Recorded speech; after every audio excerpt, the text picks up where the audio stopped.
అతను ఊరకనే ఏడుస్తుంటాడు. He cries for no reason. He cries for no reason. అది కొనదగిన వస్తువు. That thing is worth buying. That thing is worth buying.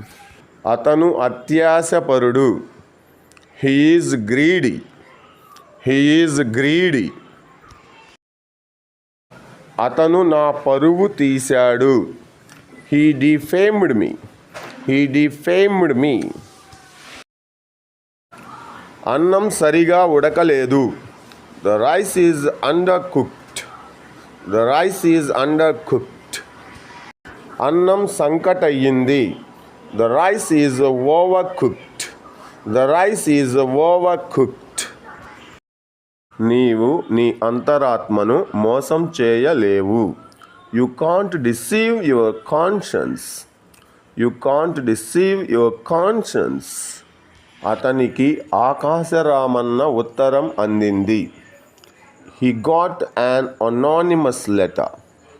He got an anonymous letter. హిందువులు బొట్టు పెట్టుకుంటారు. Hindus wear a blob of vermilion. Hindus wear a blob of vermilion. అతను నాకు వెన్నుపోటు పొడిచాడు. He backstabbed me. He backstabbed me.